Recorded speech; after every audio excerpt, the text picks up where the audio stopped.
அண்ணா மீடியாக்காரங்க, நீங்க நாளை காலைல அரவக்குறிச்சி போங்க. நீங்க போறதுக்கான பஸ் டிக்கெட்டோ நீங்க போறதுக்கான கார் செலவோ நான் கொடுக்கறேன். நீங்க அரவக்குறிச்சி மக்கள்கிட்டலாம் போய் பேசிட்டு அண்ணாமலை கொடுத்தாரான்னு போய் கேட்டுட்டு வாங்க. அண்ணாமலை என்கரேஜ் பண்ணாரான்னு கேட்டு வாங்க. நீ கேட்டு வந்த பிறகு ஏஎன்ஐ உங்களுக்கு நான் பதில் சொல்றேன். ஆனா பஸ் டிக்கெட் என்னோடது. ஏஎன்ஐக்கு நான் கொடுக்குற பஸ் டிக்கெட் என்னோடது. காலைல போயிட்டு அண்ணாமலை வந்து எங்கேயாவது கொடுத்தாரா, அண்ணாமலை ஆளுக லெப்ட் ரைட்ல வச்சுக்கிட்டு அண்ணாமலை போய் கொடுக்க சொன்னாரா? அதனாலதான் கோயம்புத்தூர்ல தெளிவாக நான் சொன்னேன், எனக்கு தெரியாம யாராவது கொடுத்தா கூட நான் உரிச்செடுத்துருவேன். எனக்கு தெரியாம கூட யாரும் கொடுக்க கூடாது. அரசியலை பொறுத்தவரை நான் ஒரு ஹானஸ்டியை கொண்டு வந்திருக்கேன்.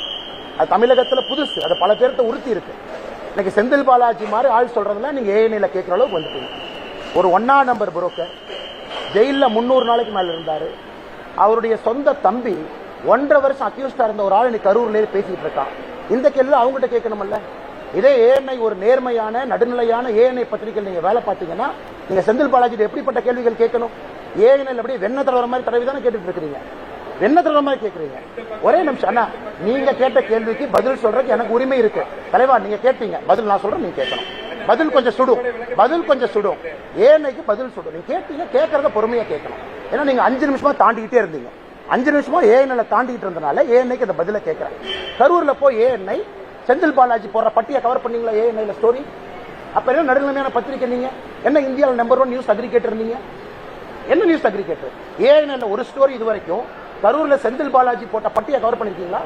கவர் பண்ணீங்களா? கவர் பண்ணீங்களா? கவர் பண்ணீங்களா? தேங்க்யூ அண்ணா.